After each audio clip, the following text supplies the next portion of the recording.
What's up, everybody? Welcome to ITG Daily, the show that brings you the hottest in gaming news. I'm Drew Bosley. You can find me over on Twitter at ArtisticGamer28, and that's the one, the only. It is Scott Savage. You can find him on Twitter at Savage. Scott, what's going on, man?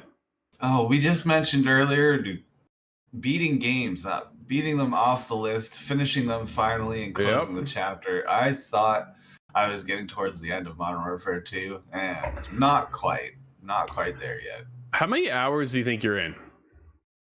I have to probably at least 3.5, 4, but it's all a blur to me now. It's hard to say.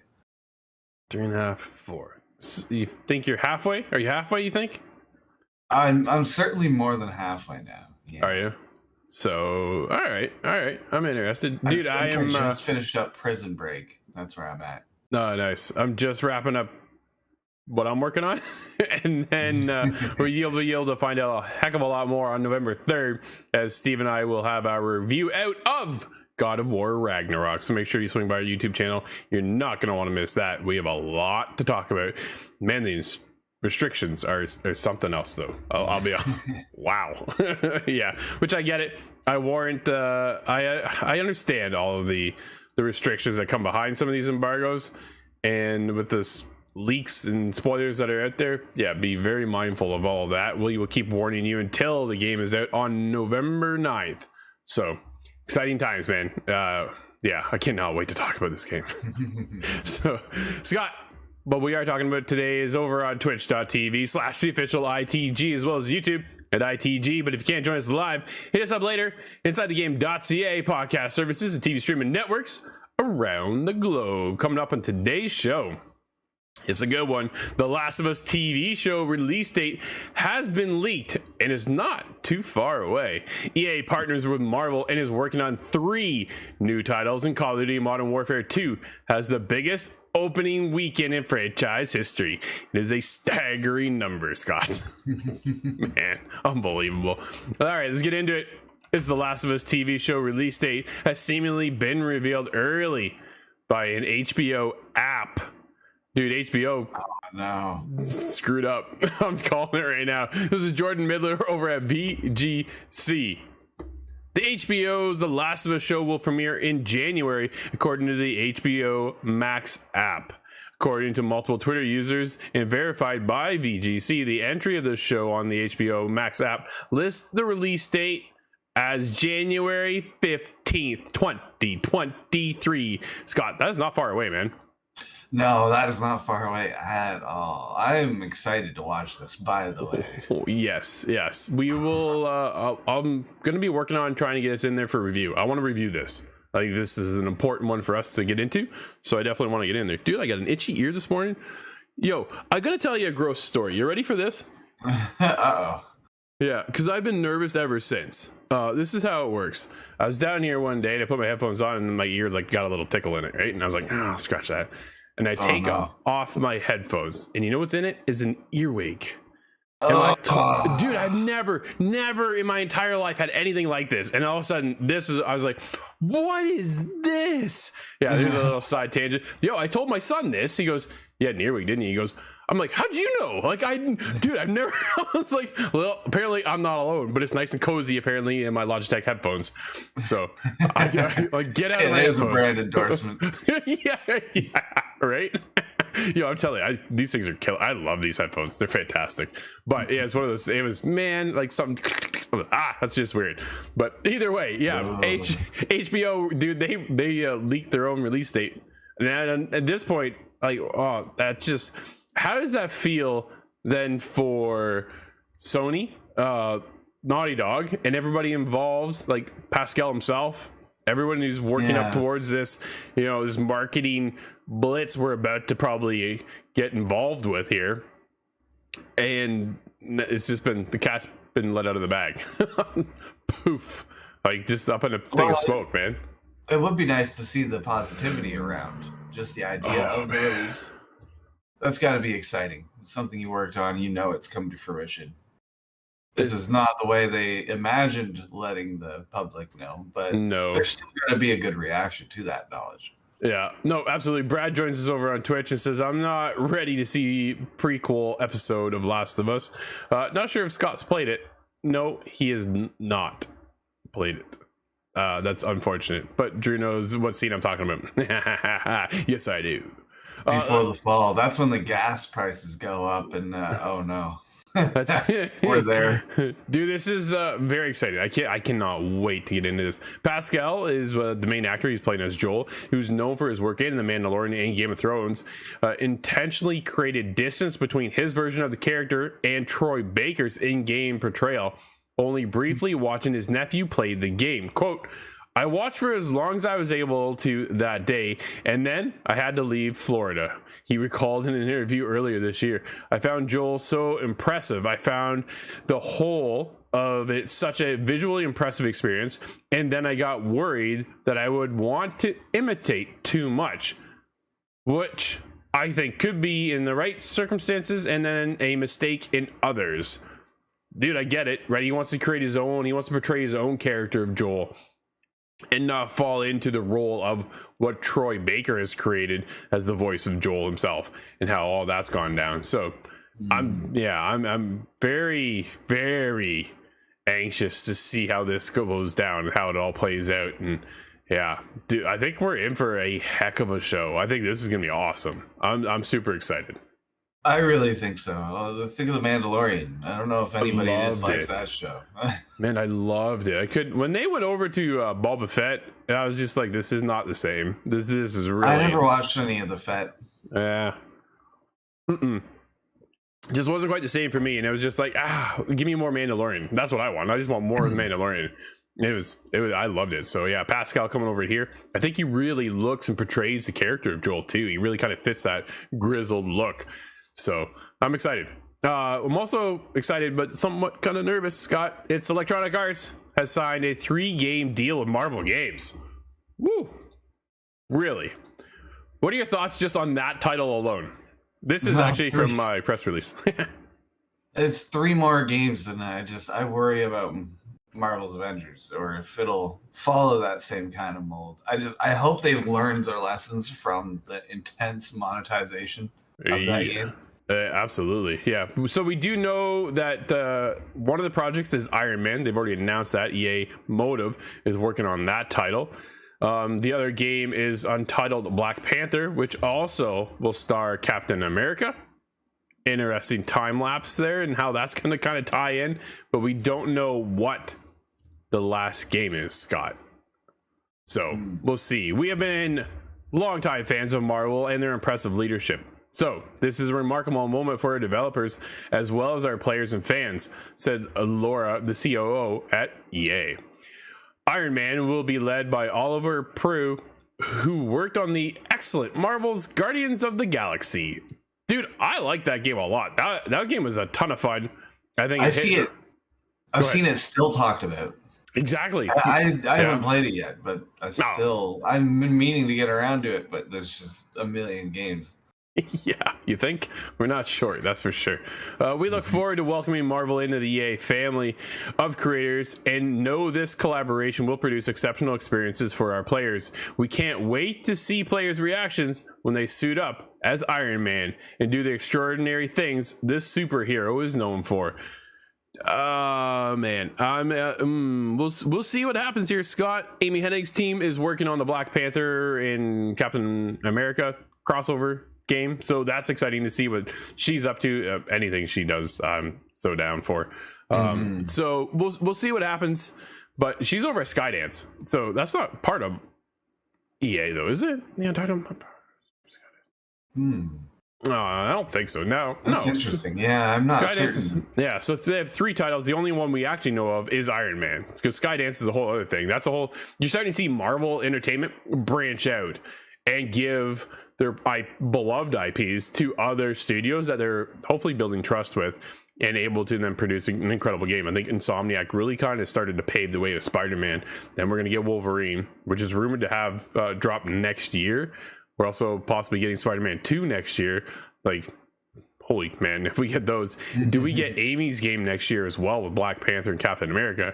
That's 3 Marvel games if those drop next year. Is the superhero crave back, Scott, or is it too much? Well, we haven't seen anything about the Black Panther project yet. And it makes me think maybe it's a little early yet. Yeah, no, but for sure.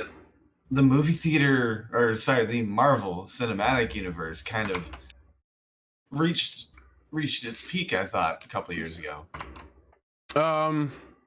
Yeah, it kind of did where it's welcome, right? And then we saw Crystal Dynamics release Marvel's Avengers. We know how that went. As much as I loved it at the get-go, it quickly died off, and that's a heartbreak because we should still be playing that game, right? That's the biggest thing for me. So I should still be going in there for my daily grind. There's just like Destiny players are in there each and every day. I was hoping Marvel's Avengers was going to have that pull for me to be in there because I love a lot of these characters. I adore these characters. And then Spider-Man comes in there, man. It just wasn't, that's not my Spider-Man. It's just yeah, that was the final nail, I think. Yeah, I think that's really where I kind of hung up that game and removed it from my console. It was heartbreak, but definitely curious to see what EA is working on. Iron Man, I'm very excited to see. Amy Hennig's game as well. That's just a weird crossover to me, Captain America and Black Panther, but we'll see how it goes. I know Amy is very, very talented, so I do trust her with everything. So we'll just wait to see what she has to show us. Bring back 1313. Oh man, yeah, right? You know I'm right. Dude, let's get into it. Modern Warfare 2 marks biggest opening weekend of Call of Duty at $800 million. Wow, almost $1 billion in the opening weekend. Scott, how do you fathom that idea? Like, wow, that's a staggering number. When everybody goes Call of Duty fatigue, not when they bring up $800 million and not Call of Duty fatigue. Yeah, no, they would sell it if they could make a tenth of this. They'll still make a Call of Duty game. But yeah, this is only within the first 2 weeks too. That's insane. That it is insane, absolutely. Just as James Batchelor of GamesIndustry.biz, Activision has announced the worldwide sell-through for the first 3 days past $800 million, more than the previous record holder of 2011's Modern Warfare 3, managed in 5 days. Wait, Modern Warfare 3 came out in 2011? I thought it was. Yeah, you're feeling old now, aren't you, Scott? Oh, I thought it was while I was still in high school. It's the biggest opening weekend in the series history, and even surpassed 2 of the year's most successful films.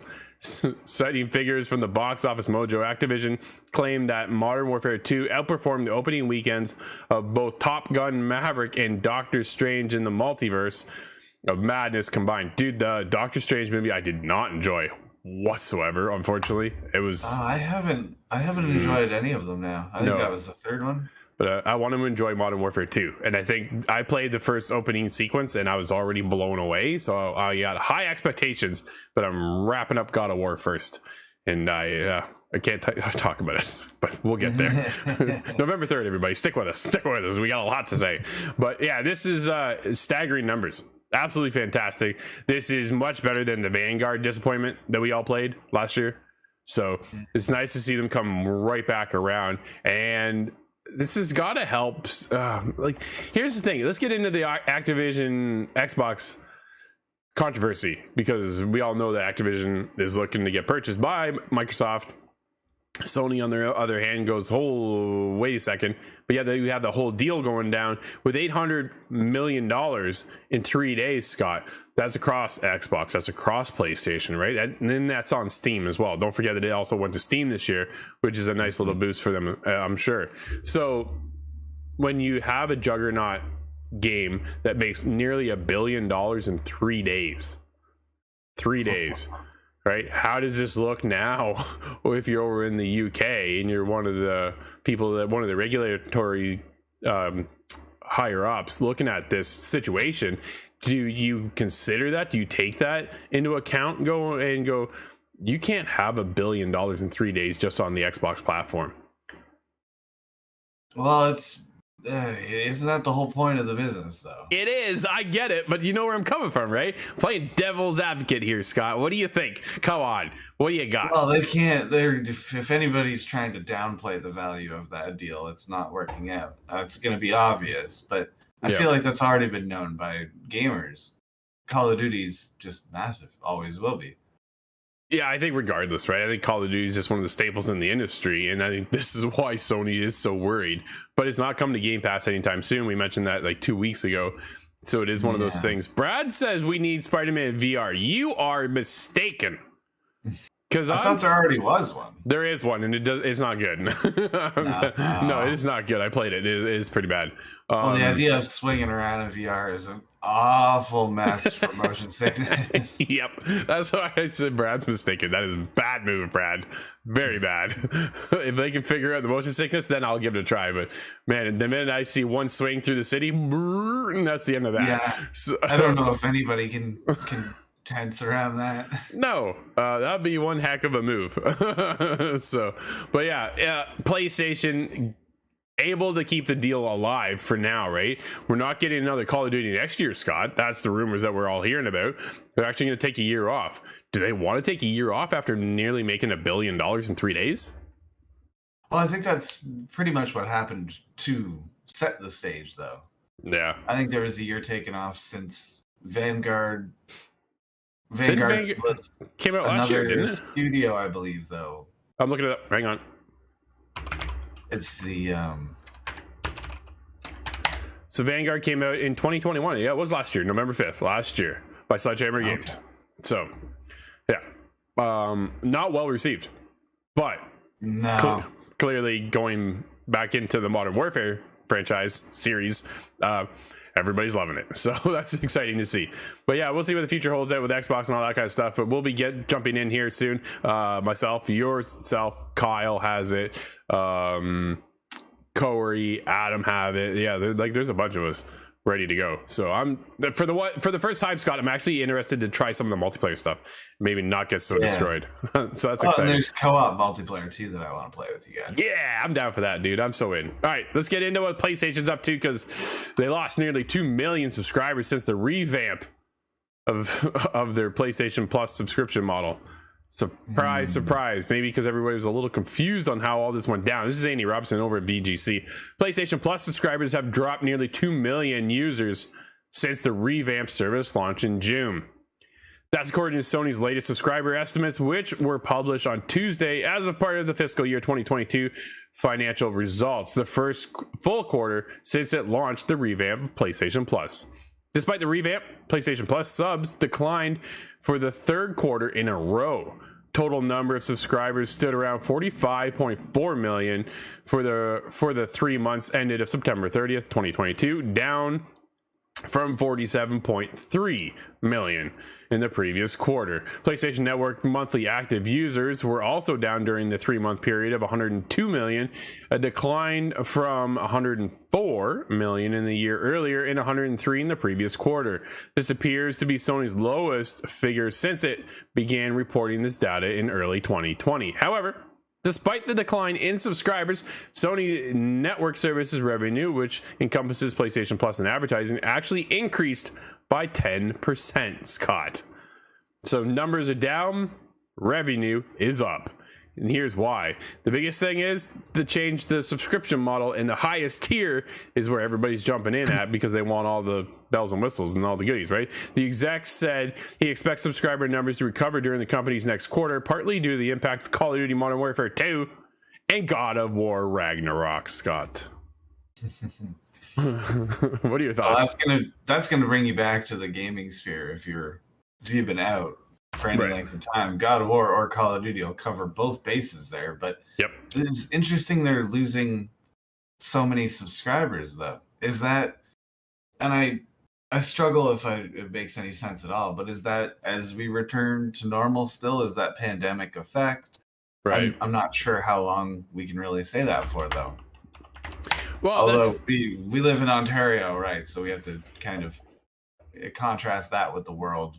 Yeah, I guess, but it's where we're at might be a little more advanced. I'm not certain. No, for sure. I think it's they also stated a lot more people are going back outside, and they're taking away from that. They're talking about third parties being less on the platform, and they're talking about a couple of things. And we're getting into the holiday season now. It's we're in full swing for review season.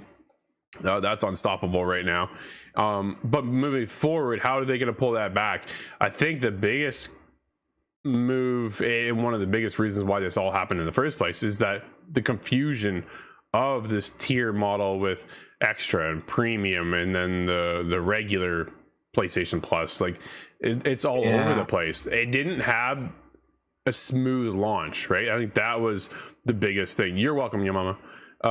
It's one of those things. It was so confusing, dude, and it's still confusing. I just pay for the highest one so I don't have to worry about it. Like, I think as dumb as that sounds, I'm just like, I want to make sure I have access to everything. There might be some design to that, though. Then perhaps that's why the revenue is rising still. Yeah, right. They're up 10% in revenue, so that worked. But yet you've lost 2 million subscribers. That's a big number, but when you're offsetting it by your revenue going up, maybe it isn't really a big issue at all. But if you would have kept those users, your revenue would be higher than 10%, right? So there's that too. I think the explanation of these tiers, even from us, from the media, is still confusing. And it's one of those things I just like, man, why did you do this? Why couldn't we just have 2 tiers? You have PlayStation Plus, and then this is what you get. I know you combine PlayStation Now with PlayStation Plus, and you tried to incorporate something else, but when you take a look at Game Pass, Scott, you have Game Pass, and then you have Ultimate Game Pass. That's true. Yeah, there is 2 tiers of it, which is something I forget a lot. Right, where we pay for Ultimate, and it's just kind of one of those things, right? It's just for us. Wow, for us, we're a little bit unique, I think, just because we are media, that we require the higher tier, just so we were able to cover everything we need to. Where somebody like, say, my son doesn't require that; he just wants Game Pass, and then you can stay in there. But it's like, Dad, what one do I need? Right? That's kind of one of those things. And here for PlayStation, like, Dad, which subscription model? I'm like, well, do you want to stream? Do you want the classics? He's like, no. I'm like, well, you don't need the premium. Like, it's one of those things. But yet, some of these games are only getting released on the premium tier as well. So when you get God of War 2018, it's up here, it's at the higher premium level than it is, or it's on the extra level. So the essentials, see, and it's man, I'm telling you, essentials, extra, and then premium. Like, see, Xbox Gold and Silver makes sense. It's easy to and then you want to call Game Pass Xbox Live Platinum, then that makes sense as well. But at least that's a tier that we all understood, at least for the last 5,000 years. For sure. Where PlayStation has the trophy system, they should have incorporated the trophy system into the PlayStation Plus model, and that way we would know where we're at. Platinum is the highest level. It makes sense. PlayStation Plus Gold, right? PlayStation. I know then you're following into kind of the Xbox realm, but it's still a lot less confusing than it does, right? There's a reason why, but it's a lot less confusing where they're at with it now, which is just all over the place. But either way, Scott, we are going to be missing a couple articles. So let's get into all right. You know what? Forget it. We're gonna do it, Scott. Well, what games are today? We're all over the place. We have Lonesome Village on PC, Switch, Xbox, and Xbox Series consoles. We have Apex Legends Season 15 has released now. Season 15 they're on. I haven't played that game in so long. I have to go back. Prosecuted. Dude, I laughed so hard this morning when I saw this. I thought, this is fantastic. It made me laugh. I loved it. Room for Dogs, right? That's on PC. The Legend of Tianding, and that is on PS4, 5, Xbox One, XS, Switch, and PC. Dude, Prosecuted, I thought it was fantastic. I loved it, man. I saw that and I went, this is funny. I'm glad it's there today. Made my day, actually. It was kind of funny. Yeah, let's get back into Apex real quick, because when's the last time you played it? It has to be over a year. I want to say over 2 years now. Yeah. So it's been a while since we played it too, and I'm kind of contemplating getting back into it. Revenant was one of my favorite champions in that game. He's just so sarcastic, and I love it. I wish there was a solo mode. Yeah, campaign would be fantastic. Scott, just like that though, buddy, that's been ITG Daily, the show that brings you the hottest in gaming news each and every day over on Twitch and YouTube. But if you can't join us live, make sure you hit us up later. InsideTheGame.ca, podcast services, and TV streaming networks around the globe. Until tomorrow, everybody, I'm Drew, that's Scott, and we'll see you inside the game.